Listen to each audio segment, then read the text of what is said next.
సువార్తను చాటింపను ఏల నిర్లక్ష్యము లేచిరారమ్ము ఓ క్రైస్తవా ఏది నిర్లక్ష్యము అపోస్తలు శిష్యులు అపనిందలు హింసలు అపోస్తలు శిష్యులు అపనిందలు హింసలు అన్నిటి భరించిరి అన్నిటి భరించిరి ఆత్మలను రక్షించిరి ఏదే నీ లక్ష్యము ఏదే నీ త్యాగము యేసువార్తను చాటింపను ఏల నిర్లక్ష్యము లేచిరారమ్ము ఓ క్రైస్తవా ఏది నిర్లక్ష్యము అగ్నికి ఆహుతి అశువులు నర్పించిరి అగ్నికి ఆహుతి అశువులు నర్పించిరి ఆరాని నరకాగ్నికి ఆరాని నరకాగ్నికి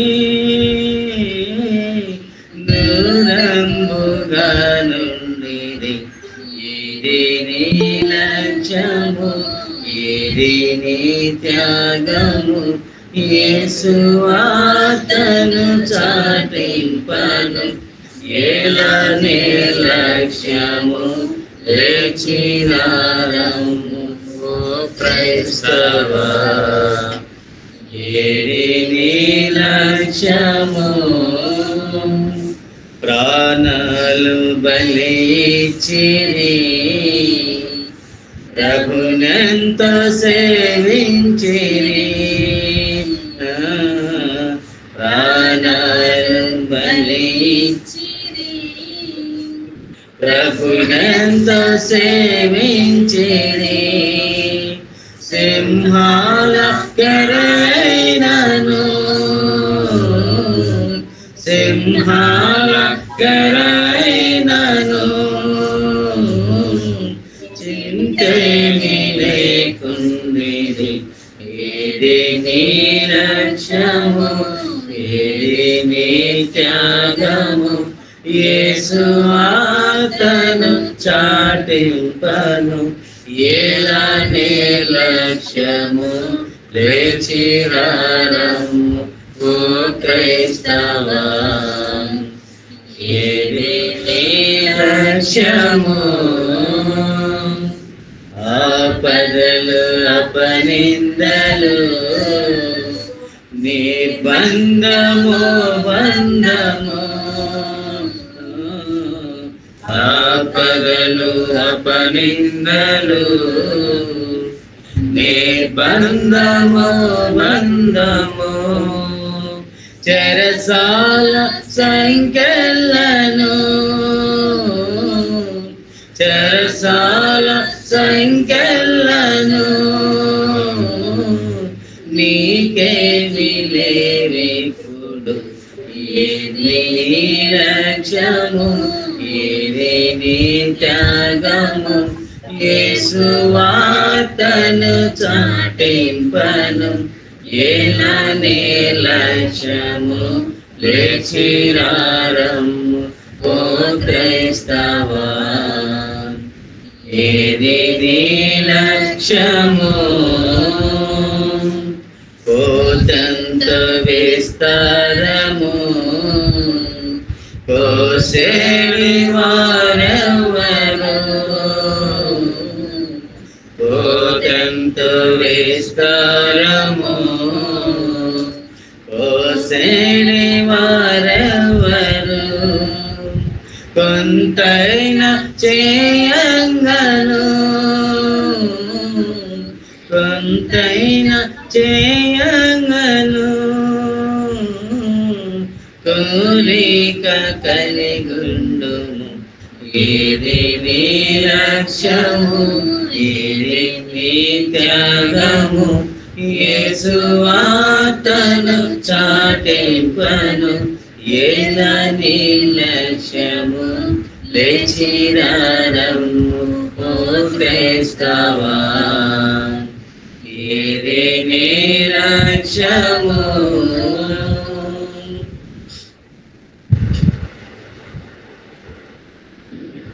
ద్వారా దేవుని నామాన్ని బట్టి తరపును హృదయపూర్వకమైన నిండు వందనాలు తెలియజేసుకుంటూ ఉన్నాను. ఈ సమయం నందు మరి ఒక కీర్తన ద్వారా దేవుని నామాన్ని మహింపరచవలసిందిగా మన మధ్యలో ఉన్నటువంటి సహోదరు శశిభూషణ్ని ఈ సమయం నందు కోరుచున్నాను. ప్రభునామమున చేరవచ్చిన ప్రతి ఒక్క సహోదరులకు క్రీస్తు వారి వందనములు. సంతోష గీతాల నుంచి 158వ పాడవాడు సియోను పాటలు సంతోషముగా. సియోను పాటలు సంతోషముగా పాడుచు సియోను వెళ్ళుదము. సియోను పాటలు సంతోషముగా పాడుచు సియోను వెళ్ళుదము. లోకాన శాశ్వతానందమేమియు లేదని చెప్పెను ప్రియుడేసు. లోకాన శాశ్వతానందమేమియు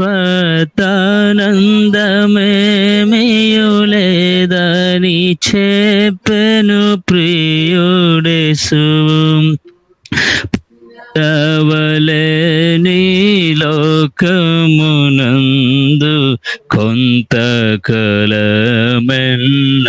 శ్రమలు పొందవలేని లోకమునందు కొంతకాలమెన్నో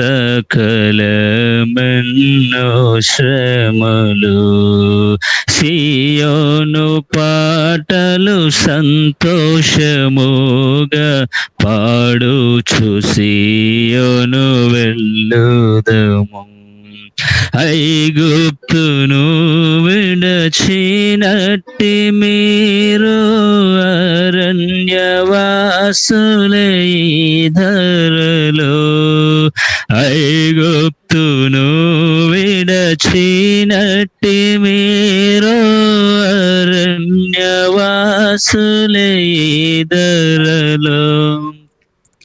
నిత్య నివాసములదే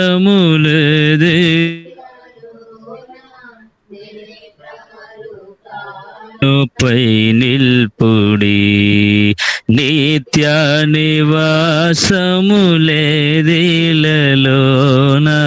నేత్రాలు కానాను పై నిల్పుడి.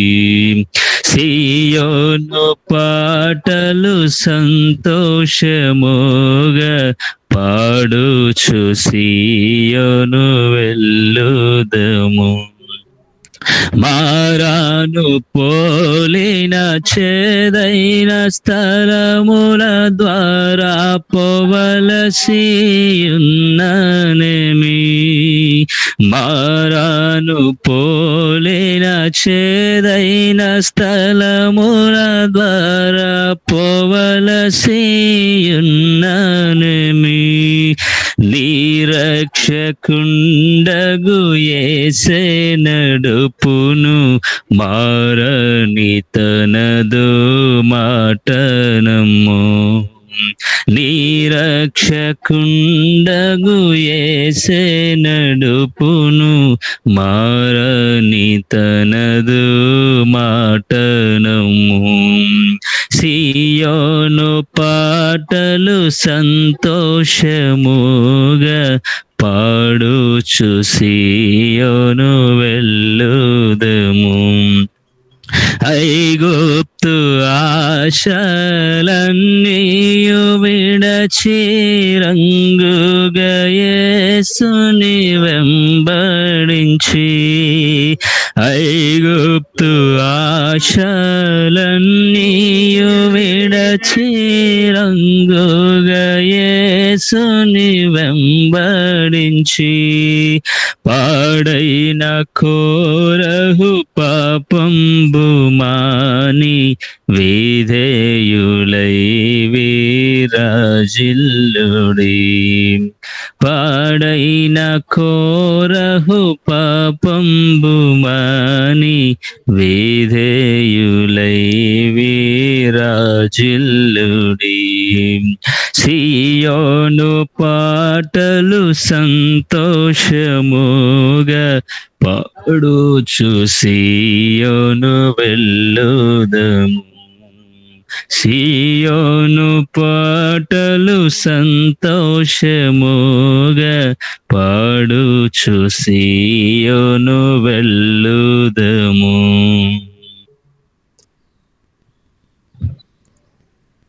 మంచిది. మరి రెండవ పాటగా కీర్తన పాడి దేవుని నామమును మహిమపరిచినటువంటి సహోదరులకు తన కుటుంబానికి కూడా ప్రత్యేకమైనటువంటి హృదయపూర్వక వందనాలు తెలియజేసుకుంటూ ఉన్నాను. ఈ సమయం నందు వాక్య పరిచర్యలోనికి మనందరము కూడా వెళ్ళేటకు ప్రయత్నం చేద్దాం.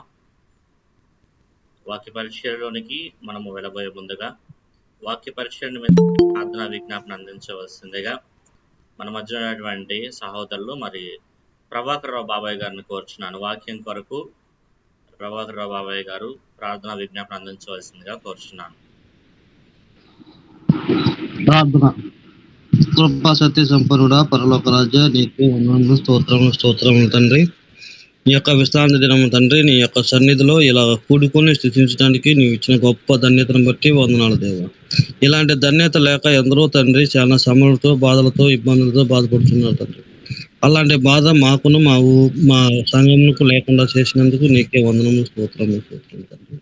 ఈ యొక్క విశ్రాంతి దినమున తండ్రి, నీ యొక్క ఆరాధన కూడికలో తండ్రి, నీ యొక్క బిడ్డ నీ యొక్క వాక్యం ప్రజలకు వెదజల్లుచుండగా తండ్రి, ఆ వెదజల్లుచున్న బిడ్డను నోరును కట్టివేసి అనవసరమైన మాటలు చెప్పకుండా తండ్రి, నీ యొక్క పరిశుద్ధమైన వాక్యమును తండ్రి మాకు అందరకు అందించేలాగా నీ యొక్క ఆత్మ నీ యొక్క బిడ్డలో నింపి నీ యొక్క మాటలను మాకు అందించేలాగా దీవించండి. అలాగే తండ్రి వింటున్న మేము కూడా తండ్రి నీ యొక్క వాక్యమును విని అలా చెవిలో వదిలేయకుండా తండ్రి ఆ యొక్క వాక్యమును మా యొక్క మనసులో భద్రపరచుకొని ఆ వాక్య ప్రకారము నడుచుకున్నటకు మాకు కావాల్సిన సహాయమును అందించమని త్వరలో రాబోతున్న మా ప్రభు అయిన యేసుక్రీస్తు నామమున అడిగి వేడుకుంటున్నాను తండ్రి. ఆమేన్. చక్కగా ప్రార్థించి సహకరించినటువంటి సహోదరులకు వారి కుటుంబానికి కూడా ప్రత్యేకమైనటువంటి హృదయపూర్వక వందనాలు తెలియజేసుకుంటూ ఉన్నాను. మంచిది. మరి సమయం నందు పరిశుద్ధ లేఖనాల నుంచి కొన్ని వాక్య భాగములను మనం ధ్యానించుటకు ప్రయత్నం చేద్దాం. సమయమున లూకా సువార్త 6వ అధ్యాయము, లూకా సువార్త 6వ అధ్యాయము 46వ వచనము ఒకసారి మనం గమనించినట్లయితే,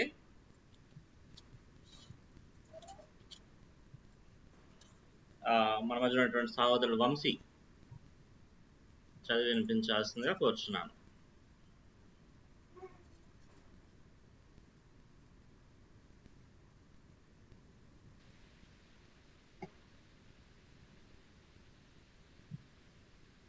వంశీ ఉన్నావా?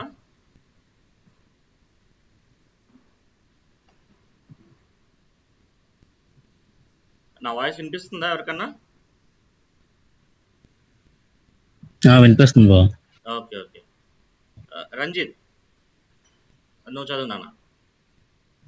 లూకా సువార్త 6వ అధ్యాయము 46వ వచనం. నేను చెప్పు మాటల ప్రకారము మీరు చేయక ప్రభువా ప్రభువా అని నన్ను పిలుచుట ఎందుకు? చాలండి. ఈ భాగం ఒకసారి మనము జాగ్రత్తగా ఆలోచన చేస్తే దేవుడు మన నుంచి కోరుకునేటువంటి విషయము ఒకటి చాలా ప్రాముఖ్యంగా మనం గమనించవచ్చు. ఏంటంటే ఇక్కడ మాట్లాడుతున్నారు కదా, నేను చెప్పు మాటల ప్రకారము మీరు చెయ్యక. ప్రభువా ప్రభువా అని నన్ను పిలుచుట ఎందుకు? దీన్ని కొంచెం రివర్స్ లో చదువుకుంటే ఇంకా బాగా అర్థమవుతుంది. ప్రభువా ప్రభువా అని నన్ను పిలుచుట ఎందుకు అంటే, ఈనాడు అనేక మంది ఏం చేస్తున్నారయ్యా అంటే, దేవునిని వారికి కావలసినటువంటి విషయాలన్నీ కూడా అడుగుటకు ఎంతో ఉత్సాహం చూపిస్తున్నారు. ధనమే కానీ, ఆరోగ్యమే కానీ, లేకపోతే మరి ఇంకే అవసరతలైనను కానీ అడగటానికైతే ఎంతో ఉత్సాహం చూపిస్తున్నారు. ప్రభువా నాకు అది ఇవ్వు, ప్రభువా నాకు ఇది ఇవ్వు, ప్రభువా నాకు ఈరోజు ఇది అయ్యేటట్లు చూడు అని ప్రభువా ప్రభువా అని నన్ను పిలుస్తూ ఉన్నారు. కానీ దేవుడు అంటాడు కదా, నేను చెప్పు మాటల ప్రకారము మీరు చెయ్యుక ఇలా పిలుచుట ఎందుకు అంటే, దేవుని యొక్క ఉద్దేశము మనకు చాలా స్పష్టంగా అర్థమవుతూ ఉన్నది. ప్రభువా ప్రభువా అని మనం పిలిచినంత మాత్రమున మనం అడిగినది సంపాదించుకుంటాము అనడానికి గ్యారంటీ లేదు. మరి ఏంటి మనం చేయాల్సిన పని అన్నది ఈ యొక్క ఉదయకాల సమయమందు మనం గమనించడానికి ప్రయత్నం చేద్దాం. ఉదాహరణకి ఈ వాక్యం వింటున్నటువంటి వారిలో ఎంతమంది ప్రార్థన చేస్తున్నాం రోజు? లేదా అసలు ఎప్పుడైనా సరే ప్రార్థన చేస్తున్నాం కదా? సాధారణముగా ప్రతి క్రైస్తవుడు కూడా చేసేటువంటి పని తన కుటుంబంతో పాటుగా ఏంటంటే ప్రార్థన చేస్తాం. ఏదో ఒక పాయింట్ ఆఫ్ టైంలో అన్నం తినేటప్పుడు, బయటికి వెళ్ళేటప్పుడు, బయట నుంచి వచ్చిన తర్వాత, నిద్ర లేచిన తర్వాత, నిద్ర పోయే ముందో ఖచ్చితంగా ఒక క్రైస్తవుడు ప్రార్థన చేయకుండా అయితే ఉండే అవకాశం లేదు. అన్ని సమయాల్లో చేయలేకపోతున్నాడేమో కానీ ఖచ్చితంగా ఏదో సమయంలో మాత్రం ప్రార్థన చేస్తాడు ఖచ్చితంగా. అయితే దేవుడు అంటున్నాడు, ఈరోజు మనం ఆలోచన చేద్దాం. మనం ఎన్నో అడుగుతూ ఉన్నాం కదా దేవుణ్ణి. రాత్రికి పడుకునేటప్పుడు మంచి నిద్ర నిమ్మను, లేకపోతే ఉదయకాల సమయం అంతా కాచి కాపాడావు, రేపు నాకు చాలా ప్రాముఖ్యమైన పనులు ఉన్నాయి, వాటిని చక్కగా అయ్యేటట్లు సహకరించమనో, ఇలాగ మనం ప్రార్థిస్తూ ఉంటాం ప్రభువా ప్రభువా అని. అయితే దేవుడు అంటున్నాడు, ఇలా పిలువుట మాత్రం సరిపోదు. మరి ఏంటి అని అంటే, ఇదే లూకాసు వార్త 11వ అధ్యాయము 28వ వచనాన్ని మనం గమనించినట్లయితే అని అంటున్నారు కదా. ఒకసారి మన మధ్యలో ఉన్నటువంటి సహోదరులు మరి డి చిన్నశ్రేణి గారు లూకాసు వార్త 11వ అధ్యాయము 28వ వచనం. ఆయన అవును గాని దేవుని వాక్యము విని దానిని గైకొను వారు మరి ధన్యులని చెప్పాను. చాలా ప్రభువా ప్రభువా నన్ను పిలుస్తున్నారు. నమ్మటం మంచిదే, దేవుడు నాకు దయచేస్తారని నమ్మటం మంచిది. అయితే మరి ధన్యులు ఉన్నారంట. ఎవరు వారు? దేవుని వాక్యమును విని దానిని గైకొనివారు. సో ఒకటి చాలా క్లియర్ గా ఉందండి. ప్రభువా ప్రభువా అని మనం పిలిచినంత మాత్రాన, మనం ప్రార్థించినంత మాత్రాన మనం పొందుకోలేము. అందుకనే ఇప్పటికీ కూడా మనం ప్రార్థిస్తున్నాను, మన యొక్క కుటుంబాల్లో నెమ్మది ఉండట్లేదు, మన కుటుంబాలలో సమాధానం ఉండట్లేదు. ఇవన్నీ కూడా మనం చూస్తూనే ఉన్నాం. చాలా మంది సహోదరులు నాకు చెప్తూ ఉంటారు, ఏమండి ప్రార్థన చేస్తున్నాము, మా కుటుంబాల్లో ఇంకా నెమ్మది రాలేదు, ప్రార్థిస్తూనే ఉన్నాము, మా కుటుంబాల్లో ఇంకా సమాధానం రాలేదు, ప్రార్థిస్తూనే ఉన్నాము, మా కుటుంబాల్లో ఇంకా సంతోషం రాలేదు అని అనేక మంది సహోదరులు నాకు ఫోన్ చేసి చెప్తూ ఉంటారు. ఈ ఉదయకాల సమయం ముందు దేవుడు మీతోనూ నాతోనూ కూడా ఒకేసారి మాట్లాడుతున్నారు కదా. ఇలాగూ పిలిచిట వలన మీకు దక్కుతుందని మీరు అనుకోవద్దు. ఎందుకనంటే దేవుని వాక్యమును విని దానిని గైకొని వారు మరి ధన్యులని దేవుని యొక్క వాక్యం సెలవిస్తూ ఉన్నది.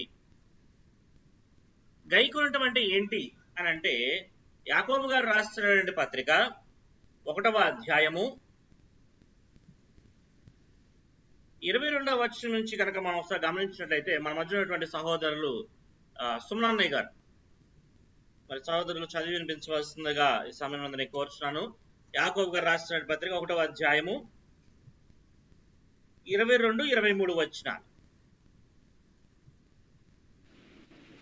మీరు వినువారు మాత్రమై ఉండి మిమ్మును మీరు మోసపుచ్చుకొనకుండా వాక్య ప్రకారము ప్రవర్తించు వారినై ఉండి, ఎవడైనాను వాక్యమును వినువాడై ఉండి దాని ప్రకారము ప్రవర్తింపని వాడైతే వాడు అద్దములో తన ముఖమును చూచుకొనును, మనిషిని పోలి ఉన్నాడు. చాలు. ఇక్కడ గైకొనటం అంటే ఏంటి? దేవునికి వాక్యం సెలవిచ్చింది కదా, ప్రభువా ప్రభువా నన్ను పిలిస్తే సరిపోదు. మరి ఏం చేయాలి? దేవుని వాక్యాన్ని గైకొనాలి. అంటే నువ్వు చేసే ప్రార్థనకి సమాధానం నీకు దొరకాలన్నా, నీవు చేసే ప్రార్థనకి ఆ ప్రతిఫలాన్ని నువ్వు పొందుకోవాలన్నా, కేవలము ప్రార్థించి నువ్వు ఊరక ఉండిపోతే సరిపోదు. మరేం చేయాలంట? ప్రార్థన అన్నది ఒక సప్లిమెంట్ కాదు ఎప్పుడూ కూడా. నేను ఇంతకు ముందు కూడా పోయిన వారమో అంతకు ముందు వారమో నేను వాక్యం చెప్పినప్పుడు కూడా ఇదే చెప్పాను. మందులు వేసుకోవాలి. అనారోగ్యంతో ఉన్నప్పుడు మందులు వేసుకోవాలి. మందులు వేసుకోకుండా ప్రార్థన చేస్తే తగ్గిపోద్ది అనడానికి అవకాశం లేదు. ఎందుకంటే ఒక రాజుకు విషయంలో జరిగింది చూసాం మనం. తాను చనిపోతాడు, తనకి భయంకరమైనటువంటి రోగం వచ్చింది. దేవుడు తనకు సెలవిచ్చాడు, ఇదిగో నేను నీకు మరికొంత ఆయుష్ని పొడిగిస్తున్నాను, నీవు నెమ్మది కలిగి మంచిగా ఇదే రకంగా ఇంకా జీవించు అని దేవుడు నేను నీకు తోడై ఉన్నానని చెప్పారు. కానీ వైద్యం చేయించుకోకుండా మాత్రం ఉండలేదు. అందుకే అంజూరపు ముద్దను తీసుకొచ్చి తన కురుపుల మీద పెట్టించుకున్నాడు రాజు. అక్కడ కూడా నేను చెప్పిన విషయం ఏంటంటే, మనం గమనించాల్సిన విషయము, ప్రార్థన అన్నది సప్లిమెంట్ అంటే దానికి బదులుగా చేసేది కాదు. మరి ఏంటి ప్రార్థన అంటే? నీవు చేయు నడవడికి ఒక ఆధారమై ఉన్నది. అంటే ఒక ఎడిషన్ అన్నమాట. దానికి బదులుగా చేసేది కాదు.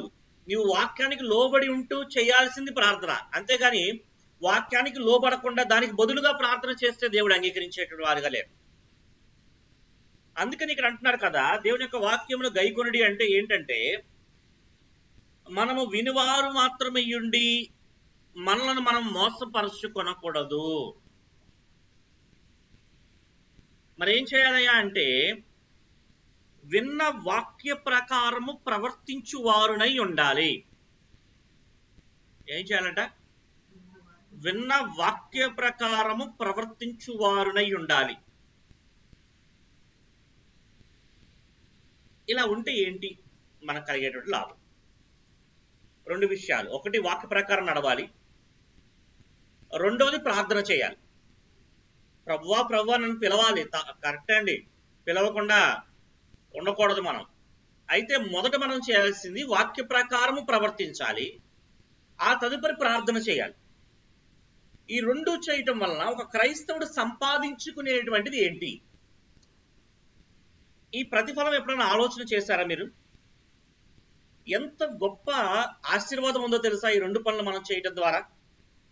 ఒకసారి కొన్ని భాగాలను మనం చూసుకున్నట్లయితే ఎంత గొప్ప ఆశ్చర్యకరమైనటువంటి క్రియలు జరుగుతాయో ఈ 2 పనులు మనం చేస్తే చాలా జాగ్రత్తగా గమనించవచ్చు. యాకోబు గారు రాసిన పత్రిక 4వ అధ్యాయము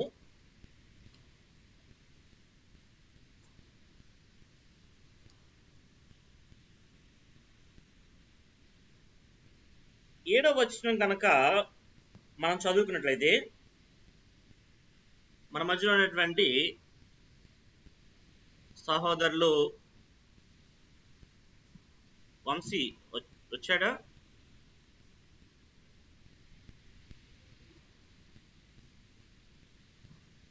వంశీ ఉన్నావా? నేను అన్మ్యూట్ చేశాను.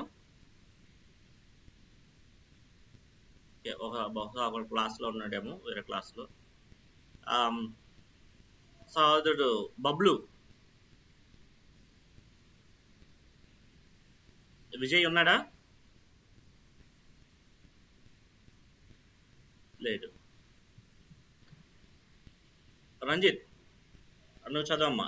యాకోబు గారు రాసిన పత్రిక 4వ అధ్యాయము 7వ వచనం. చూడండి ఎంతటి గొప్ప ఆశీర్వాదం ఉంటుందో. ఒక క్రైస్తవుడు కనుక ఈ 2 విషయాలు పాటిస్తే ఎంత చక్కగా ఇక్కడ చెప్పబడుతుందో చూడండి ఒకసారి. కాబట్టి దేవునికి లోబడి ఉండుడి. దేవునికి లోబడి ఉండుడి. చూడండి ఏంటంటే, కాబట్టి దేవునికి లోబడి ఉండుడి. అపవాదిని ఎదిరించుడి. అప్పుడు వాడు నీ యొద్ద నుండి పారిపోవును. సరే, ఎంత గొప్ప విషయము. ఏమవుతుంది అంటే, అపవాదిని ఎదిరించండి, వాడు మీ యొద్ద నుండి పారిపోతాడంట. ఏం చేస్తాడంట అపవాది? మీలో ఎంతమంది భయం దేవుడు అంటే? సరే, ఉంది లేనిది అనేది పక్కన పెడితే భయం అయితే మాత్రం ఖచ్చితంగా ఉంటది. దేవుడు చూడండి ఎంత గొప్ప ఆశీర్వాదమును వాక్యం ద్వారా మనకు అందిస్తున్నారు.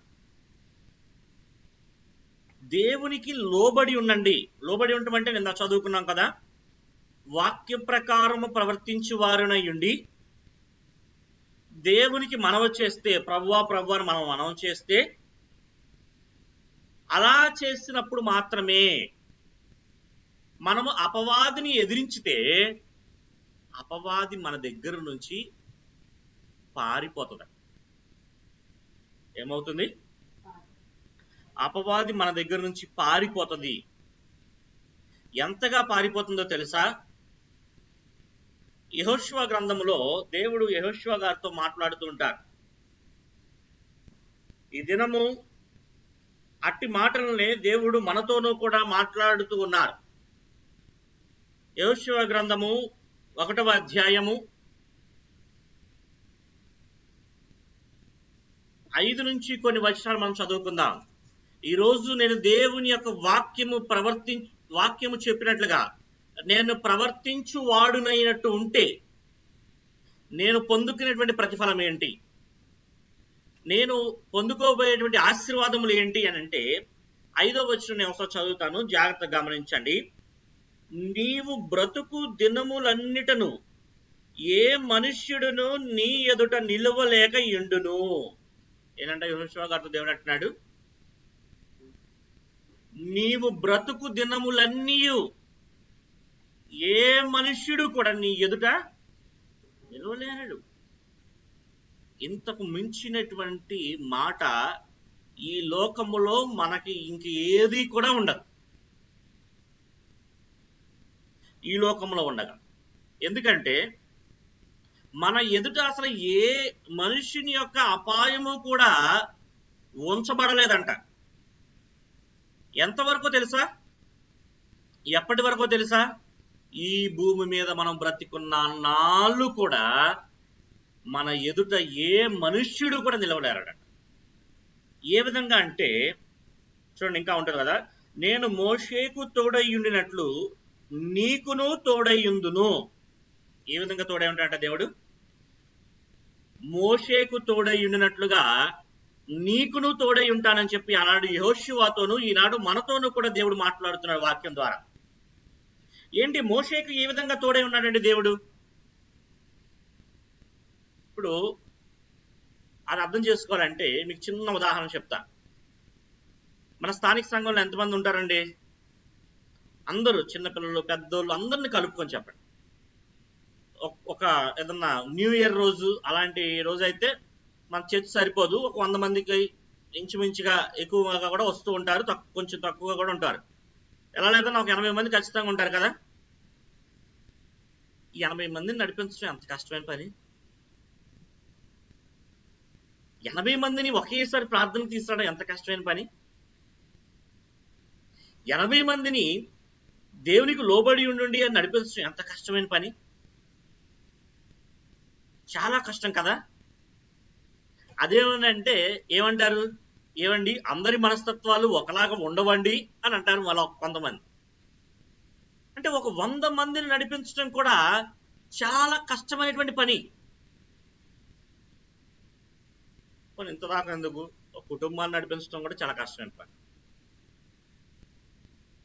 ఒక 45 ఉండే కుటుంబాన్ని నడిపించడం కూడా. అందుకే కదా ఇప్పుడు కుటుంబాలు అందరూ కూడా కలిసి ప్రార్థన చేయలేకపోతున్నాం. ఇప్పుడు 17 మంది ఉన్నారు, 17 మంది వారి వారి కుటుంబాలందరితోనూ కూడా కూర్చున్నారా అని అంటే అది దేవుడు చూస్తున్నాడు. ఒకరు కూర్చోలేకపోయినట్లయితే చూడండి మన కుటుంబాన్ని నడిపించడం కూడా ఎంత కష్టం. కానీ మోషే గారికి దేవుడు ఏ విధంగా తోడే ఉన్నారో తెలుసా? ఎంతమంది ప్రయాణమై వెళ్ళారు ఐగుప్తు దేశం నుంచి అంటే ఇంచుమించు 6 లక్షల మంది ప్రయాణమై వెళ్ళారు. ఆ సేనాయి దగ్గర నుంచి ప్రయాణం అయ్యేటప్పటికైతే 6,35,550 అంటే ఒక సంవత్సరానికి 35,550 మంది పెరిగిపోయారు. ఎవరు? యవనస్తులే. మరి యవనస్తులు తల్లిదండ్రులు ఉంటారుగా, అలా వేసుకుంటే ఎంతమంది అవుతారు? వాళ్ళు 12 లక్షలు, వీళ్ళు 6 లక్షలు, 18 లక్షలు. మరి ముసలోళ్ళు ఇలా వేసుకుంటూ పోతే దాదాపుగా 30 లక్షల మంది వరకు ప్రయాణమై వెళ్ళినట్టంట. ఎక్కడి నుంచి? ఐగుప్తు నుంచి. ఎంతమంది నడిపిస్తున్నారో తెలుసా ఈ 30 లక్షల మందిని? మోషేకు తోడై ఉండటం అంటే ఏంటో తెలుసా? దేవుడు మోషేకు తోడై ఉండి అంతమందిని నడిపించడం సహకరించాడు ఏంటో తెలుసా? 30 లక్షల మందిని ఒక్క మాటతో నడిపించాడు. మొన్న ఒక సహోదరుడు చెప్పారు నాకు, 30 లక్షల మంది అంటే ఎంత ఏరియా ఉంటుందో తెలుసా? దాదాపు ఇక్కడ నుంచి కోదాడంత దూరం లైన్గా, అంటే ఒక్కొక్కరుగా కాదండి, గుంపులు గుంపులుగానే నుంచి ఉంటే ఎంత అయితే పట్టిద్దో ఇక్కడ నుంచి కోదాడ వరకు అంత ప్రదేశంతో నిండుకొని ఉంటారంట ఇజ్రాయేల్. ఆ రోజు మైకులు లేవు. మైకులు ఉన్నాయా గట్టిగా అరిచి చెప్పడానికి? ఇజ్రాయేల్ అందరు ఆగండి అంటే ఆగటానికి మైకులు ఉన్నాయా? లేవు. పోనీ ఏమన్నా న్యూస్లు ఉన్నాయా? ఈరోజు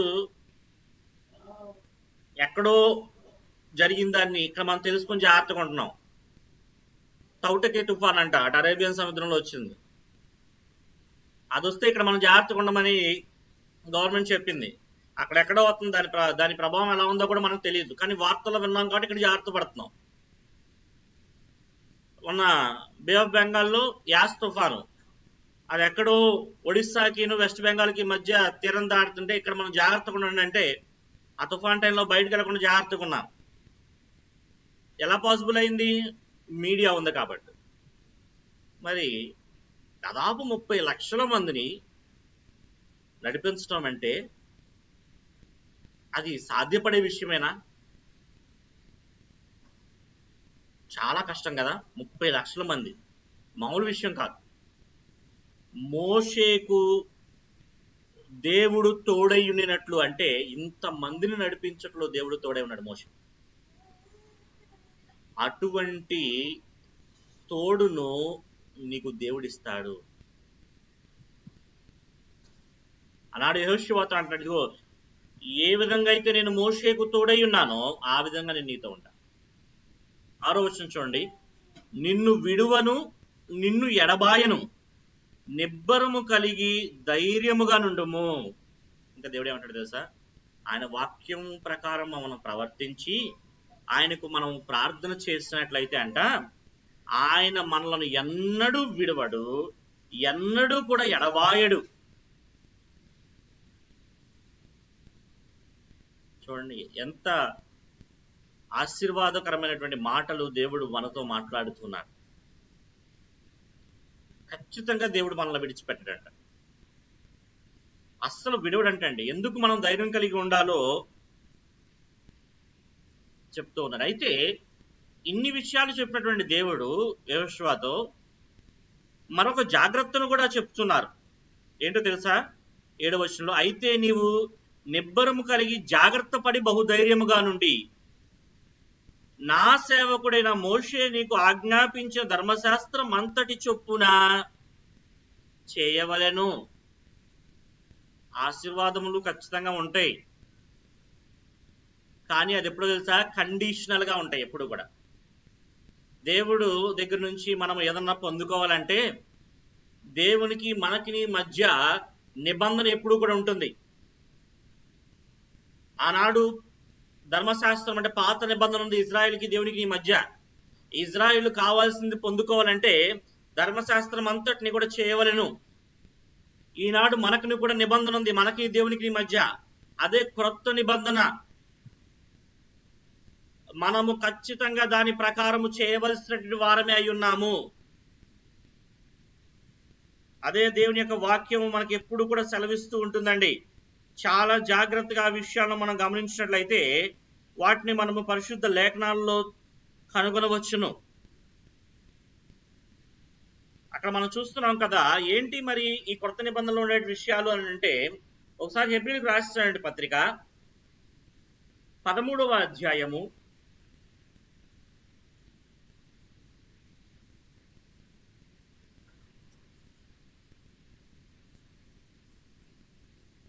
5-6 వచనాలను కనుక మనం ఒకసారి జ్ఞాపకం చేసుకున్నట్లయితే,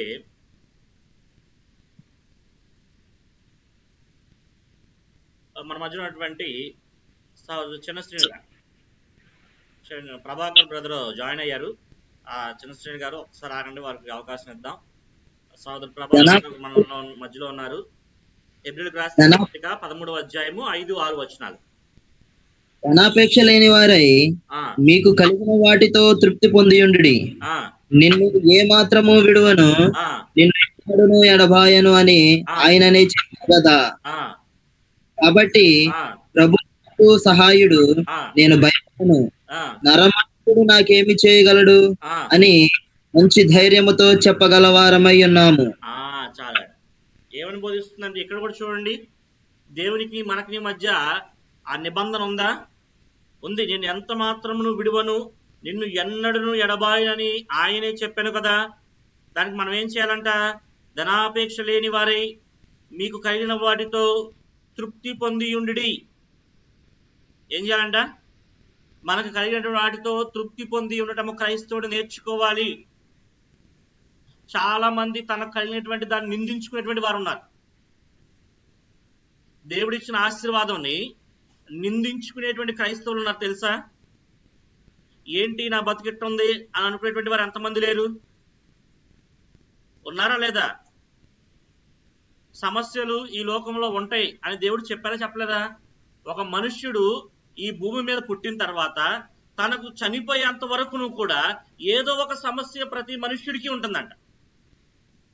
అది సహజంగా మనుష్యులకు కలిగేటువంటిదే అని దేవుడు చెప్పాడు. అది ఎప్పుడు వచ్చిందో తెలుసా? ఒక మనుష్యుడికి ఎప్పుడైతే ఏదైనా తోట నుంచి ఆదాము అవ్వలను దేవుడు పంపించేసి ఉన్నాడో అప్పుడే చెప్పాడు వాళ్ళతో, ఇదిగో నీవిక మీదట శ్రమపడి చిందించి నీ చెమటను చిందించి నీ భూమిని సేద్యపరుచుకొని నువ్వు కష్టపడి జీవించాల్సిందే.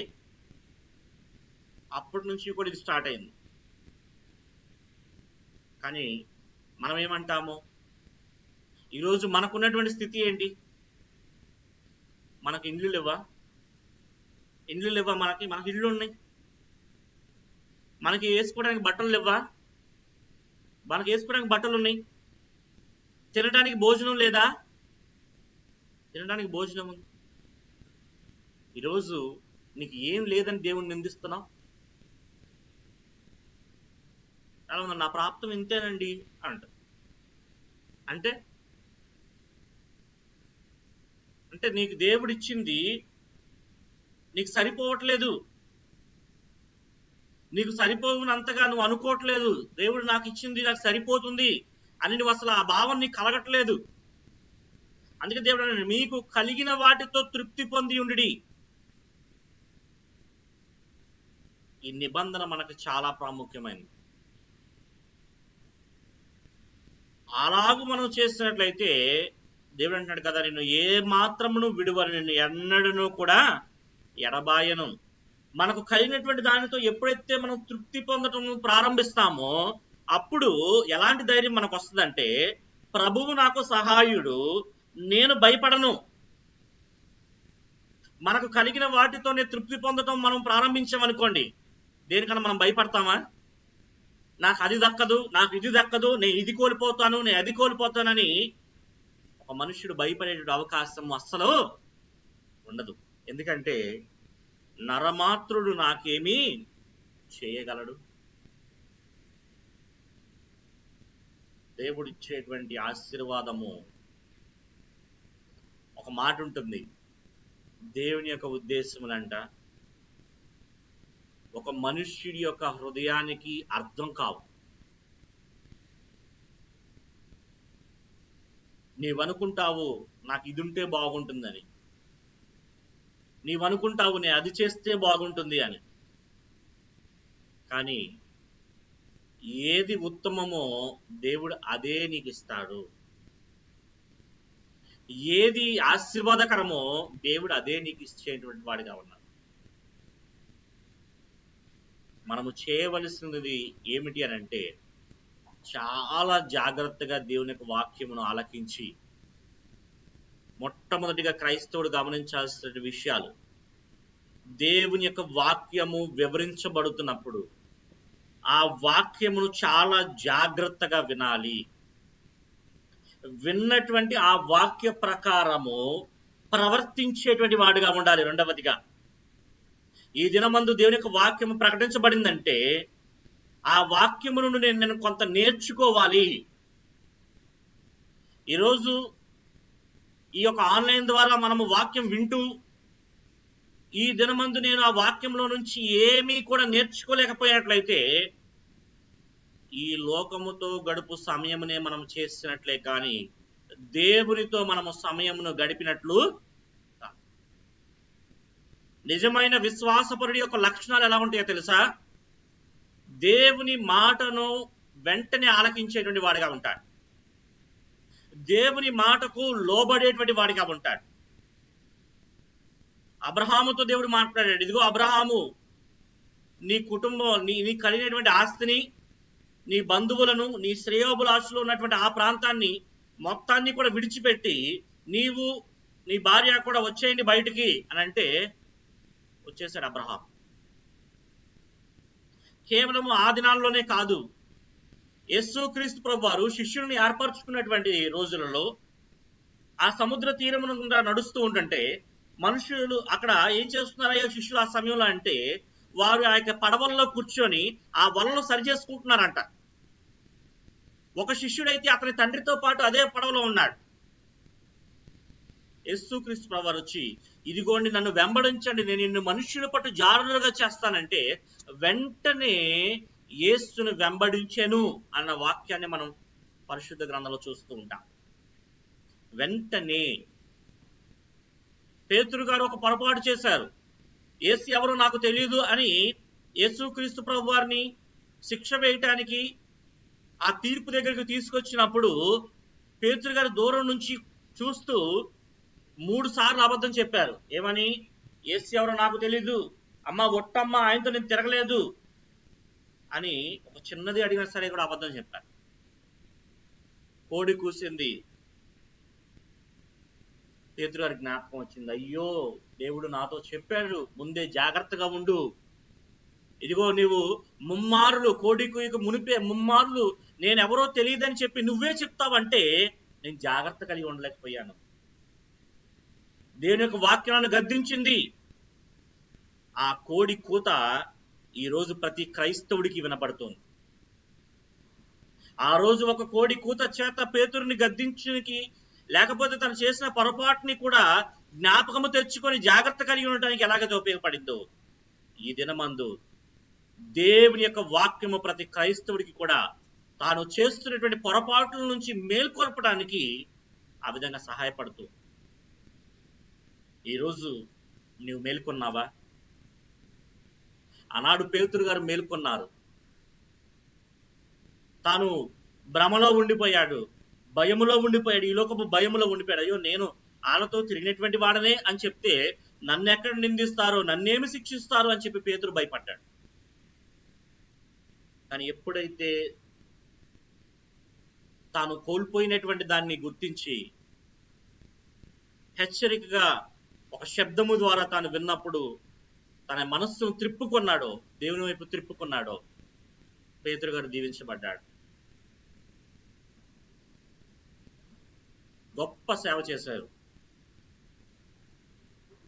ఆ రోజు పెంతెకొస్తు పండుగ నాడు వాక్యం ప్రకటించినప్పుడు 3000 మంది బాప్తిసం పొందినప్పుడు పేతురును కడమ అపోస్తులని చెప్పి అక్కడ రాయబడి ఉంది. చూడండి ఎంత గొప్ప పరిచర్య చేసి ఉన్నారు. అది ఎప్పుడో తెలుసా? దేవుని యొక్క వాక్యము ప్రకటింపబడినప్పుడు వెంటనే వినిన తరువాతనే. రాత్రికాల సమయం మందు వాక్యం ధ్యానించుకుంటున్నప్పుడు కూడా పౌలు గారిని గురించి జ్ఞాపకం చేసుకున్నాను ఒకసారి. ఆ దమస్కు ప్రాంతానికి వెళ్తుంటే దేవుని యొక్క వాక్కు ప్రత్యక్షమై, సౌలా సౌలా నీవెందుకు నన్ను హింసిస్తున్నావంటే, నేను ఎప్పుడు నేను హింసించాను, అసలు ఎవరు పోయా నువ్వు అంటే, నీవు హింసించినటువంటి యేసును నేనే, ఆ క్రీస్తుని నేనే అని దేవుని యొక్క వాక్యం మాట్లాడినప్పుడు పౌలు పశ్చాత్తాపడి పౌలుగా మారి దేవుని పరిచారకుడిగా ఉండుటకు తనకు కావలసిన తనకున్నటువంటి సమస్తాన్ని కూడా విడిచిపెట్టుకున్నాడు. తన హోదాను విడిచిపెట్టాడు, తన అధికారాన్ని విడిచిపెట్టాడు. దీనుడిగా దేవుని పని చేయటానికి తనకు కలిగినటువంటి వాటితోనే తృప్తి పొంది దేవుని పని చేయడానికి సిద్ధపడ్డాడు. అందుకని ఏ నరమాత్రుడికి కూడా పౌలు గారు భయపడలేదు. శిక్షించారండి, కాళ్ళకి రాళ్ళేసి కట్టేసి ఆయన్ని కొరడాలతో కొట్టి శిక్షించారు. అయినా అదరలేదు, బెదరలేదు పౌలు గారు. ఎందుకని? తనకు కలిగినటువంటి వాటితోనే తృప్తి పొంది దేవుని పనిని చేయటానికి పౌలు గారు సిద్ధపడ్డారు. ఈనాడు దేవుని పనిని అదరక బెదరక ధైర్యముగా మనం ఎప్పుడు చేయగలమయ్యా అంటే, మొదటిది వాక్యము విని దాని ప్రకారము ప్రవర్తించడానికి మనం సిద్ధపడి ఉండాలి. ఎప్పుడు అలాగా సిద్ధపడగలమయ్యా అంటే, మనకున్న వాటితోనే మనం ఎప్పుడైతే తృప్తి పొందటము ప్రారంభిస్తామో అప్పుడు మనకున్న వాటితోనే దేవుని మహిమపరచడానికి సిద్ధంగా ఉంటాము. ఏ నరమాత్రుడికి కూడా మనం భయపడము. ఎందుకో తెలుసా? మనము దేవునికి లోబడి ఉన్నాం కాబట్టి. దేవుడు అంటున్నాడు, మీరు దేవునికి లోబడి ఉండి అపవాదిని ఎదిరించుడి, అప్పుడు అది మీ వద్ద నుండి పారిపోతుంది. యెహోషువతో అంటారు, నీవు నా ఆ మాటలకు లోబడి ఉండు. ఇదిగో జాగ్రత్త పడి మోషే ఏదైతే ధర్మశాస్త్రం నీకు బోధించి ఉంచాడో వాటన్నిటినీ కూడా చేయుటకు జాగ్రత్త పడి ఉండుము. అప్పుడు ఏ నరమాత్రును కూడా నీ ఎదుట నిలవనే, నీవు బ్రతుకు దినములన్నీ కూడా ఏ నరమాత్రుడు కూడా నిన్ను ఏమీ కూడా చేయలేడు. ఇంతటి గొప్ప ఆశీర్వాదమును మనం విడిచిపెట్టి ఒక మనుష్యుడికి భయపడతాము, ఒక సమాజానికి భయపడతాం. దేవుని పని చేయుటకు దృఢ నిశ్చయము కలిగినటువంటి క్రైస్తవుడుగా నీవు నేను ఉండాలి. అది ఎప్పుడు వస్తుంది, దేని ద్వారా వస్తుంది అలాంటి దృఢ నిశ్చయం అంటే, కేవలము నాకు కలిగినటువంటి వాటిలో నేను తృప్తి పొంది దేవుని పని చేయడానికి సిద్ధపడతాము. అప్పుడే మనము దేవుని పరిచర్యను ఘనంగా జరిగించాలి. అందుకే అంటారు అపోస్తలులు, పౌలు గారు అంటారు, ఇదిగో నేను సంపన్న స్థితిలో ఉండను ఎరుగుదును, దీన స్థితిలో ఉండను ఎరుగుదును. మంచిగా భోజనం చేసిన సందర్భాలు ఉన్నాయంట, ఆకలితో ఉండి ఫుల్గా దెబ్బలు తిని కూడా దేవుని పరిచర్యం జరిగించే సందర్భాలు ఉన్నాయంట. పౌలు గారు అంటారు కదా, నేను ఏ స్థితిలో ఉన్నాను ఆ స్థితిని బట్టి సంతోషించి దేవుని మహింపరచానంట. ఈరోజు మనం సంతోషంగా దేవుని పరిచయం చేయాలంటే మనకున్న వాటితో తృప్తి పొందడం ముందుగా నేర్చుకోవాలి. ఆ విధంగా మనం నేర్చుకుని దేవుని వాక్య ప్రకారం ప్రవర్తించి ప్రభువా ప్రభువా అని మనం పిలిచినట్లయితే, ఈరోజు కుటుంబాల్లో నెమ్మది సమాధానం ఎందుకు ఉండట్లేదు? ఒక భయంకరమైనటువంటి కారణం చెప్పనా? ఫైనాన్షియల్ ప్రాబ్లమ్సే. ఒక భయంకరమైన కారణం అండి. కుటుంబాల్లో నెమ్మది సమాధానం లోపించడానికి ఎంతకన్నా భయంకరమైన కారణం ఇంకోటి ఉండదు. తోడబుట్టుల మధ్య సమాధానం ఉండలేకపోవటానికి వారి మధ్య ప్రేమలు లేక కాదండి. భార్య భర్తల మధ్య సమాధానం ఉండలేకపోవడానికి వారి మధ్య ప్రేమలు లేక ఏం కాదు. బిడ్డలకి తల్లిదండ్రుల మధ్య సమాధానం లేకుండా ఉండడానికి వారి మధ్య ప్రేమ లేక ఏం కాదు. ఫైనాన్షియల్ గా ఆలోచించి ఆ భారమును నెత్తికెత్తుకొని చాలా కుటుంబాల్లో సమాధానం లోపిస్తుంది. అదే ఒక్కసారి నీకు కలిగినటువంటి వాటితో తృప్తి పొందటము నువ్వు ప్రారంభిస్తే ఫైనాన్షియల్ ప్రాబ్లమ్స్ అన్నీ అసలు నీకు ప్రాబ్లమ్స్ గానే అనిపించవు. ఒక్కసారి జాగ్రత్తగా ఆలోచన చేయండి. మన కుటుంబాల్లో ఈ ఫైనాన్షియల్ ప్రాబ్లం అన్నది కొంచెం పక్కన పెడితే ఇంకా మనకేమైనా సమస్యలు ఉంటాయా?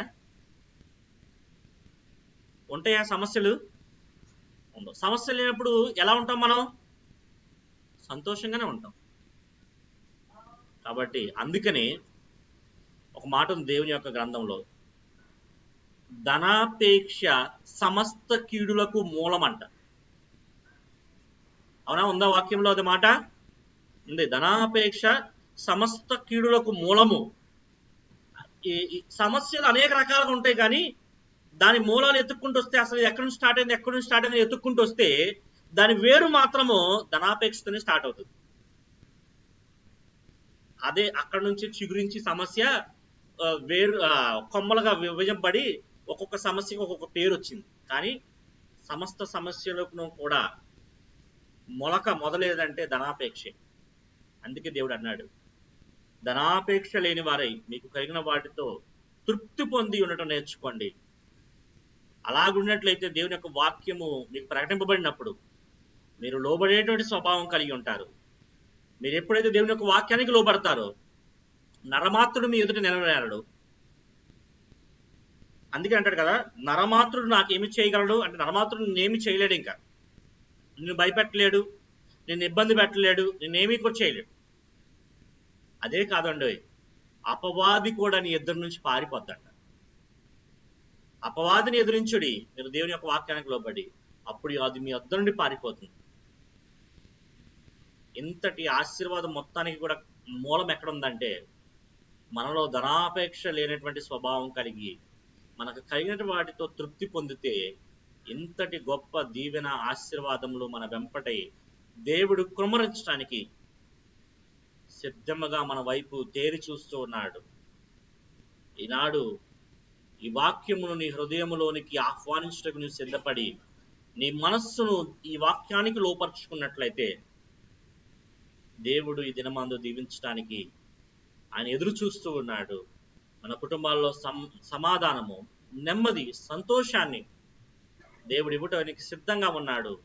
నీవు వాటిని తీసుకోవడానికి కూడా సిద్ధపడినటువంటి హృదయముతో దేవునికి లోబడి ఉండవాలని ఈ వాక్యం ద్వారా మిమ్మల్ని అలాగే నన్ను నేను కూడా హెచ్చరిక చేసుకుంటూ ఈ అవకాశం ఇచ్చాడు దేవాదేవునికి. అలాగే ఇప్పుడు వరకు ఓపికతో వాక్యం ఆలకించాడు మీకును కూడా హృదయపూర్వకమైనటువంటి నిండు వందనాలు తెలియజేసుకుంటాం. మీ అందరికీ నా వందనాలు. మంచిది. సమయం నందు ప్రభరాత్రి భోజనం కొరకు ప్రార్థించుకుందాము. మరి క్రీస్తు ప్రభు వారి యొక్క శరీరానికి సాదృశ్యమైనటువంటి ఆ యొక్క రొట్టె కొరకు ప్రార్థనా విజ్ఞాపన అందించవలసిందిగా మన మధ్య ఉన్నటువంటి సహోదరులు టి రమేష్ అన్నయ్య గారిని కోరుచున్నాను. ప్రార్థన. మహాగణుడును పరిశుద్ధమైన మా తండ్రి, ఈ ఘనమైన శ్రేష్టమైన నామమునకు ఈ ఉదయకాల సమన మీకు ప్రియకుమారుడును మా ప్రభువును రక్షకుడును అయినటువంటి యేసుక్రీస్తు దివ్య పరిశుద్ధ నామమున ద్వారా కృతజ్ఞతాస్తుతులు తెలియజేస్తున్నాను తండ్రి. గడిచిన కాలం అంతయు మీ సజీవ రెక్కచాటును మమ్మల్ని మరుగుపరుచుకొని మాకు కావలసినటువంటి ప్రతి అవసరంలోనూ తోడుండి సహాయం దయచేసినందుకు మీ కుమారుని ద్వారా కృతజ్ఞతాస్తుతులు తెలియజేస్తున్నాను తండ్రి. మీ కుమారుని యొక్క శరీరానికి సాదృశ్యం బట్టి ఇటువంటి మీరు దీవించండి, ఆశీర్వదించండి. ఏగో తండ్రి, దూరస్తులు ఉన్న ప్రతి బిడ్డను కూడా తండ్రి సమీపస్తులుగా చేయమని విజ్ఞాపన చేసుకుంటున్నాం. ఏగో తండ్రి, మీ కుమారుని యొక్క మరణమును, సమాధిని, పునరుద్ధానమును మేము జ్ఞాపకం చేసుకొనిస్తూ మీ కుమారుడు వచ్చి పర్యంతం వరకు ఈ త్యాగాన్ని పాటించడానికి సహాయం తెచ్చండి. ఏగో తండ్రి, ఇటు ధన్యతను మీ కుమారుని ద్వారా మీరు మాకు అనుగ్రహించే విధానం కొరకై మీకు ప్రియకుమారుడును మాకు ప్రభువును రక్షకుడును అయినటువంటి యేసుక్రీస్తు దివ్య పరిశుద్ధ నామమున ద్వారా కృతజ్ఞతాస్తుతులు తెలియజేస్తున్నాం తండ్రి. ఆమేన్. ఆమేన్. మంచిది. ప్రార్థించండి సహోదరుని ప్రత్యేక వందనాలు. అదే విధముగా క్రీస్తు వారి యొక్క రక్తమునకు సాధించబడినటువంటి ద్రాక్ష రసం కొరకును కూడా ప్రార్థన విజ్ఞాపన అందించవలసిందిగా మన మధ్య ఉన్నటువంటి సహోదరు సుమన్నయ్య గారిని కోరుచున్నాను.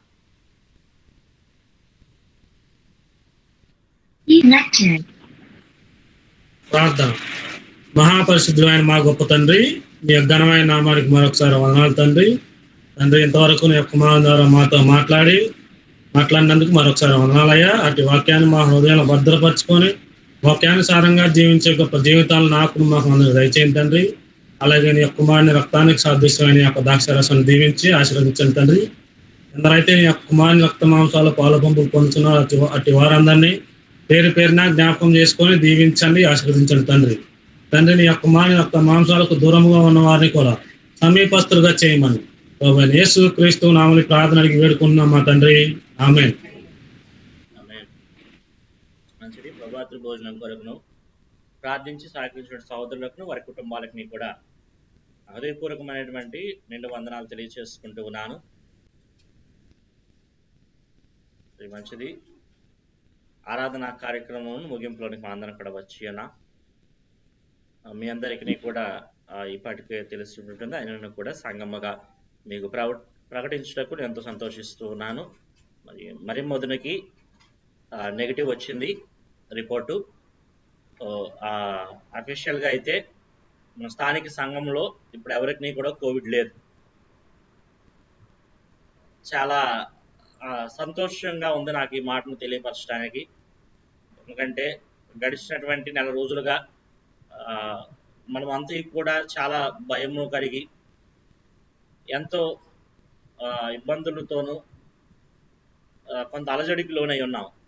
మనలో ముగ్గురు మన ఆత్మీయ సహోదరులు ముగ్గురికి రావటము అది ఎంతో బాధ కలిగించింది. అయితే దేవుడు సహాయకుడిగా ఉండి ఆయన కృప వలన ముగ్గురికి ఈ పోయిన వారంతో ఇక కోవిడ్ పాజిటివ్ కేసు మన స్థానిక సంఘంలో లేదు. ఆ విధంగా దేవుడు మన స్థానిక సంఘాన్ని ఆశీర్వదించారు. అయితే ఇక మీదటను ఎవరికి రాకుండా ఉండుటకు మనం తీసుకోవాల్సిన జాగ్రత్తలు తీసుకుంటూ దేవుని సహాయం కొరకు ప్రార్థన కూడా ప్రతి ఒక్కరూ కూడా చేయాలి అని మిమ్మల్ని కోరుస్తూ ఉన్నాను. అలాగే మరి ఈ వారపు కూడికలను మీరు జ్ఞాపకం చేసుకునండి. 3వ తారీఖు అనగా ఈ గురువారం మరి మన సహోదరులు శ్రీను మామయ్య గారి యొక్క కుటుంబ పక్షముగా గృహ కూడికను ఏర్పాటు చేయబడుతుంది. అది కూడా ఆన్లైనే. కొంత సమయం ఇంకా మనం ఆన్లైన్లోనే ప్రార్థనలు కొనసాగించాల్సిన ఆవశ్యకత ఉన్నది. ఎందుకంటే కోవిడ్ ఉధృత ఏమీ తగ్గలేదు. పూర్తిగా కేసెస్ కొంత కంట్రోల్లోకి వచ్చిన తర్వాత ప్రార్థన మరలా మందిరంలో ఏర్పాటు చేసుకుందాం. ఆ సమయం కొరకు కూడా మీరు ప్రార్థన చేయాలని చెప్పి నేను కోరుతున్నాను. అయితే 3వ తారీఖున ఆన్లైన్ ద్వారా జరుగుతుంది ప్రార్థన. గురువారము రాత్రికాల సమయం 7:30 గంటలకి 12ంటికి లాక్డౌన్ స్టార్ట్ అయిపోతుంది మనకి. అంటే 12 తర్వాత ఇళ్ళలోంచి ఎవరు బయటికి వెళ్ళట్లా. అయినా కూడా ప్రార్థనకు అందరు రావట్లా. ఇదివరకు అంటే ప్రార్థన గృహకుడికి పెట్టుకున్నప్పుడు నేను అనుకునేవాడిని, సరే కొంతమంది ఆఫీసుల్లో ఉంటారు, నేను కూడా ప్రతి గృహకుడికి రావడానికి అయ్యేది కాదు. ఏదో గృహకుడికి పర్మిషన్ అడిగి వచ్చేవాడిని, నెలలో 1, 2 అన్నీ అంటే ఆఫీసులో పర్మిషన్ ఇచ్చేవాళ్ళు కాదు. నేను అనుకునేటువంటి వాడిని అందరూ కూడా నాకులాగానే మరి ఉద్యోగాల కోసం వెళ్తూ ఉంటారు కదా, అందుకని ఎక్కువ మంది రాలేకపోతున్నారేమో అనుకున్నాను. కానీ ఇంటి దగ్గర ఉంటున్నాము, అందరూ కలిసి ఒక చోటకి వచ్చేటువంటి స్థితి కూడా లేదు. పైపెచ్చు 12 తర్వాత బయటికి ఎవరు కూడా వెళ్ళలేని పరిస్థితి. మరునాడు తెల్లారు 6 గంటల వరకు, అంటే 7ంటికి 12 నుంచి ఇంట్లోనే ఉంటున్నాం. అయినా సరే ఎందుకనో రాలేకపోతున్నాం. గమనించండి, సమయము పోతే మళ్ళీ రాదు. ఇలాంటి అవకాశం కూడా మళ్ళీ దక్కదు కూడా. అంటే ఇలాంటి విపత్కర పరిస్థితులు మళ్ళీ దక్కువ నాకైతే తెలియదు. కానీ ఇలాంటి సమయాల్లో కూడా దేవుణ్ణి ఈ విధంగా ఆరాధించుకునేటువంటి అవకాశం మనకి మరలా దొరకపోవచ్చు. ఉన్నటువంటి అవకాశాన్ని సంపూర్ణ వినియోగించుకుందాం. మనం వస్తున్నాం, మనతో పాటు మన కుటుంబీకులు, మన ఆత్మీయ సహోదరులు ఎవరైనా రాలేకపోతున్నట్టయితే, నాకైతే ఇక్కడ ఎవరున్నారో ఎవరు లేదు తెలియదు, పేరైతే కనపడుతుంది. ఇప్పుడు ఎంతమంది ఉన్నారు ఏంటి అంటే, రమేష్ అన్నయ్య వాళ్ళు ఉన్నారు, రమేష్ అన్నయ్య కూర్చున్నారు. రమేష్ అన్నయ్య కూడా ఎవరున్నారో నాకు తెలియదు. అలా వీడియో ఆన్ చేస్తే నాకు తెలుస్తుంది. లాస్ట్లో అన్న వీడియో ఆన్ చేస్తే అసలు ఎంతమంది ఉన్నారు ఏంటని నాకు కొంత తెలుస్తుంది. నేను ఎవరికైనా ఫోన్ చేసి అడగటం కన్నా ఉంటుంది. ఒకవేళ మీకు తెలుసు కాబట్టి ఖచ్చితంగా సహోదరుల్ని మీరు ప్రేరేపించండి. అది ప్రతి సహోదరి యొక్క వ్యక్తిగత బాధ్యత కూడా. నేను చూస్తున్నాను, అందుకే మీ వీడియోస్ ఆన్ చేస్తుంటే చూస్తున్నాను, అందుకే కొంచెం కొంచెం మాట బ్రేక్ వస్తుంది. ఒక్కొక్కరు వీడియోస్ ఆన్ చేస్తున్నారు. సంతోషం, కుటుంబాలతో ఉన్నారు. మిమ్మల్ని ఇలా చూస్తుంటే నాకు ఇంకా ఆనందంగా ఉంది. అంటే ఎవరెవరి గృహాల్లో ఉండి కూడా కుటుంబాంతి కూడా దేవుని ఆరాధించుటకు. కుమారి మమ్మీ అది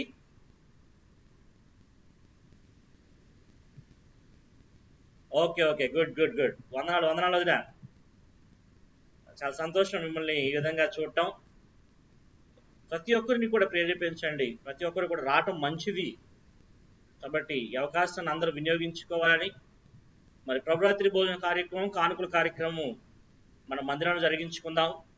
ప్రతి వారం చెప్పే మాదిరిగానే ఈ వారం కూడా చెప్తున్నాను, కుటుంబానికి ఒకరు రండి. 15 నిమిషాలు ఉంటాను నేను అక్కడ. దాదాపుగా 15 కుటుంబాల వరకు ఉన్నాం మనం. ఇంటికి ఒకరు వచ్చినట్లయితే మరి వారికి వెంటనే ప్రభురాత్రి భోజనం ఇచ్చి నేను పంపిస్తాను. కానుకలు కూడా మందిరంలో మీరు అర్పించి వెళ్ళవచ్చును. కాబట్టి గమనించండి, మరలా మనం 3వ తారీఖున కూడుకుంటాం. దాని కొరకు మీరు అందరూ సిద్ధపడండి, ప్రార్థన చేయండి. కుమారుదిని మరిముదిని కోసం మీరు ప్రార్థించారు. ప్రార్థించిన ప్రతి కుటుంబానికి నా హృదయపూర్వకమైనటువంటి 2 వందనాలు తెలియజేస్తున్నాను. మరి ఈ సమయాన్ని మన స్థానిక సంఘ సువార్తైనటువంటి నాన్నగారికి అప్పగిస్తున్నాను. చెప్పు. సురేష్ ఉన్నాడు కదా, మా బామ్మర్ది దుర్గా వాళ్ళ ఆయనకి కిడ్నీలో రాళ్ళ వల్ల పెయిన్ వచ్చి ఇబ్బంది పడుతున్నాడు. అంటే టాబ్లెట్లు వాడుతున్నాడు కానీ నైట్ పూట కొంచెం పెయిన్ వస్తుందంట. కొంచెం దాని గురించి ప్రార్థన చేద్దాం. అమ్మ గురించి కూడా, మమ్మీ గురించి. ఓకే ఓకే, తప్పకుండా మమ్మీ గురించి మేము ఎప్పుడు గుర్తుంచుకుంటాం. శ్రీనివాస్ గారు లెఫ్ట్ టైం మళ్ళీ ఇప్పుడే జాయిన్ అయ్యారు. మన గ్రూప్ గురించి కూడా అనౌన్స్ చేశాను. సో 3వ తారీఖున సేమ్ ఆన్లైన్లోనే ప్రార్థన జరుగుతుంది. కాబట్టి నేను అందరికీ కూడా వ్యక్తపరిచాను. ప్రతి ఒక్కరు కూడా రావడానికి సిద్ధపడి ఉండండి. సమయాన్ని నాన్నగారికి అప్పగిస్తున్నాను. నానిబా చిన్న మాట, అది మా హెచ్ఓడి డిప్లొమా చదివేటప్పుడు హెచ్ఓడి వాళ్ళ వైఫ్ కి కరోనా పాజిటివ్ వచ్చింది. ఆమె ఒక 5 days బ్యాక్ మాక్సిమం 5.3 lakh దాకా అయిందంట ఖర్చు. బై గాడ్స్ గ్రేస్, దేవుడి దయ వల్ల తన పాపకు కూడా వచ్చింది. వాళ్ళిద్దరికి 5 days బ్యాక్ డిశ్చార్జ్ అయ్యారంట. కొంచెం వాళ్ళు ఇందాకే తెలిసింది నాకు. కొంచెం వాళ్ళ కోసం కొంచెం మంచి బెటర్ హెల్త్ కొంచెం ప్రార్థన. తప్పకుండా హెచ్ఓడి గారి వైఫ్ అండ్ పాప ప్రార్థన చేద్దాం.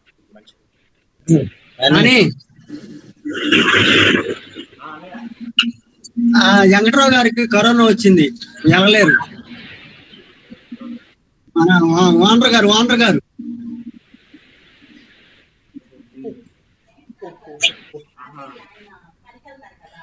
ఓకే ఓకే ఓకే, చేద్దాం. ప్రేమైనటువంటి సంఘస్థులందరికీ కూడా యేసుక్రీస్తు నామమున శుభాభివందనాలు తెలియజేస్తూ ఉన్నాను. అందరూ క్షేమంగా ఉన్నారు కదా? ఓకే, ప్రార్థించుకుందాం. జీవము కలిగినటువంటి మా తండ్రి, జీవాధిపతిమైన దేవ, మీకే స్తోత్రములు చెల్లిస్తున్నాను. గత ఆదివారం నుంచి ఈ ఆదివారం వరకు నాయన మమ్మల్ని అందరూ కూడా క్షేమంగా మీరు కాచి కాపాడి మీ కృపలో భద్రపరిచినకై మీ స్తోత్రాలు చెల్లిస్తున్నాము. మేమందరం కూడా సంఘంగా సమాజంగా నీ మందిరములో కూడలేనటువంటి పరిస్థితులు మాకున్నప్పటికీ ఎవరికి వారి యొక్క గృహాలలో ఈ విధంగా ఆరాధనలో పాల్పొంపులు పొందటానికి మీరు మా ఎడల చూపినటువంటి కృప కొరకు, మాకు ఇచ్చినటువంటి అవకాశం కొరకు మీకే స్తోత్రాలు చెల్లిస్తున్నాను. స్థానిక సంఘం అంతటినీ దీవించి ఆశీర్వదించండి. సంఘ సభ్యుల చుట్టూ మీ కాపుదల ఏర్పాటు చేయండి. ఏ కీడైనను శోధనను సంఘమునకు దరిచేరకుండా నాయన మీరు కాపాడమని ప్రార్థించుచున్నాను. అలాగనే నా తండ్రి, సంఘంలో ఉన్నటువంటి బిడ్డలు కొంతమంది నా తండ్రి కోవిడ్కు లోనైనప్పుడు నాయన అటువంటి వారిని నా తండ్రి మీరు తప్పించి మరలా మంచి ఆరోగ్యాన్ని మీరు ఇచ్చినందుకై మీ స్తోత్రాలు చెల్లిస్తున్నాను. అలానే మరి కోటసమక్క అనారోగ్య పరిస్థితుల్లో ఉండగా దేవా ఆమెకు మంచి ఆరోగ్యాన్ని దయచేయమని మీ సందులో ప్రార్థిస్తున్నాను. శ్రీను గారు తెలియజేసిన రీతిగా కిడ్నీలో రాళ్ళ చేత బాధపడుతున్నటువంటి ప్రియ సోదరులకి నా తండ్రి ఆ బాధ అంతటి నుంచి విముక్తిని చేయమని ప్రార్థిస్తున్నాను. కిడ్నీలో ఉన్నటువంటి రాళ్ళు త్వరగా పడిపోయినట్లుగా సహాయం చేయమని ప్రార్థిస్తున్నాం. హెచ్ఓడి వారి యొక్క సతీమణి వారి పాప కొరకు మీ సన్నిధిలో ప్రార్థిస్తున్నాను. వారిద్దరు కూడా నా తండ్రి పాజిటివ్ చేత బాధపడుతుండగా దేవా మంచి స్వస్థత మన నా తండ్రి వారికి అనుగ్రహించి ప్రమాదకరమైనటువంటిది అది మారకోకుండా సహాయం చేయమని కూడా మీ సన్నిధిలో ప్రార్థిస్తున్నాను. ఇప్పుడు వచ్చేటువంటి బిడ్డలను వారి వరకు కుటుంబాలను జ్ఞాపకం చేసుకోండి దేవా. ఈ భయంకరమైనటువంటి శోధన దినాల్లో ఎంతమంది అయితే ఈ శోధన అనుభవిస్తున్నారో వారందరికీ నా తండ్రి విడుదల దయచేయమని మీ సన్నిధానంలో ప్రార్థిస్తున్నాను. నా తండ్రి ప్రేమపట్ల ఉన్నటువంటి స్థానిక సంఘానికి కూడా దీవించి ఆస్వాదించండి. ఒక్కొక్క కుటుంబాన్ని బట్టి మీకు స్తోత్రాలు చెల్లిస్తున్నాను. వారి కుటుంబం చుట్టూ కూడా మీ కంచెం మీకు ఆబ్దులు ఏర్పాటు చేస్తాయి. ఏ ఒక్క కీడుకు గురి కానివ్వకుండా వారి కుటుంబాలను కూడా కాపాడమని ప్రార్థిస్తున్నాను. ప్రతి ఒక్కరు కూడా నా తండ్రి ఇట్టి ప్రార్థనా జీవితాన్ని కలిగిన తండ్రి ఇట్టి మహమ్మారి నుంచి నా తండ్రి విడుదల పోయినట్లుగా సహాయం చేయమని ప్రార్థిస్తున్నాను. ఏది ఏమైనా నా తండ్రి మీ కోపము కొంచెం వరకు మా ఎడలో చల్లారిందేమో అని మేము అనుకుంటున్నాం. దేవబి చిత్తమైతే ఈ ఉపద్రవం నుంచి మమ్మల్ని తప్పించి రక్షించి దీన్ని నివారణ కలుగు చేసి మమ్మల్ని ముందుకు నడిపించమని ప్రార్థిస్తూ ఉన్నాను. ఇప్పటివరకు దైవజనులు అందించినటువంటి వర్తమానాన్ని బట్టి మీ స్తోత్రాలు. దైవజనుని వారి కుటుంబాన్ని నాయన మీరు దీవించండి. ఇంకను బలముగా నా తండ్రి మీ స్వర్తమానాన్ని ప్రకటించడానికి కృప చూపని ప్రార్థిస్తున్నాను. వినినటువంటి మేమందరం కూడా కేవలం వినువారు మాత్రంగా ఉండకోకుండా మీ ఎడల భయభక్తులతో నా తండ్రి నిబ్రం కలిగి ఎలాగైతే యెహోషువతో మాట్లాడినటువంటి మాటలు మోషేకి ఎలాగైతే తోడై ఉన్నాడో అలాగును కూడా నా తండ్రి మాతో కూడా మీరు తోడుగా ఉండి నాయన మమ్మల్ని అందరూ కూడా నడిపించి మా ద్వారా మీరే ఘనత మహిమ ప్రభావాలు పొందుకోమని ఈ ప్రార్థనలో ఏకీభవిస్తున్నటువంటి ప్రతి ఒక్క బిడ్డను కూడా దీవించమని ఇంకనూ ఏకీభవించినటువంటి వాళ్ళు ఈ చిత్తం మీద మరొక పర్యాయం ఏకీభవించి ఆరాధించినట్లుగా సహాయం చేయమని యేసయ్య శక్తి కలిగిన నామంలో ప్రార్థించి వేడుకుంటూ ఉన్నాము తండ్రి. ఆమేన్.